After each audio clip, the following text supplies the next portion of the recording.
వయసు, జీవితం ఈ రెండింటి మధ్య తేడా తెలుసా?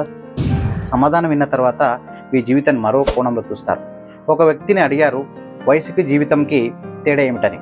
అతను చెప్పిన సమాధానం లక్షల మందిని ఆలోచింపజేసింది.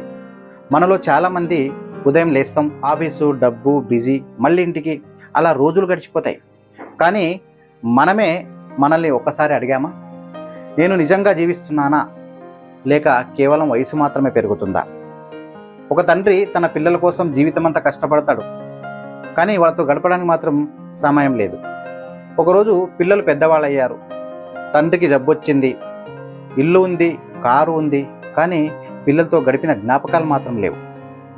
అప్పుడు అతనికి అర్థమైంది, తను సంపాదించింది ఆస్తి, కానీ కోల్పోయింది జీవితం అని.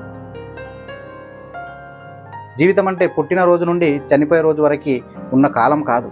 మీ అమ్మతో కలిసి తాగిన ఒక కప్పు టీ, మీ నాన్నతో తోడుగా చేసిన ఒక చిన్న ప్రయాణం, నీ భార్యతో పంచుకున్న నవ్వు, నీ పిల్లలతో అప్పుడప్పుడు ఆడిన 10 నిమిషాలు, అవే నిజమైన జీవితం.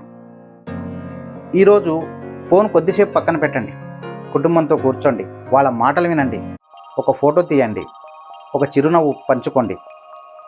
ఎందుకంటే క్షణాలు రేపు జ్ఞాపకాలుగా మారతాయి. గుర్తించుకోండి, ఇష్టమైన వాళ్ళు లేకుండా గడిచిన సమయం కేవలం వయస్సు, ఇష్టమైన వాళ్ళతో గడిపిన ప్రతి క్షణం అదే నిజమైన జీవితం. ఈరోజే మీ కుటుంబానికి కొంత సమయం ఇవ్వండి. ఈ వీడియో మీకు నచ్చితే follow Mohan 360 Telugu and like and share.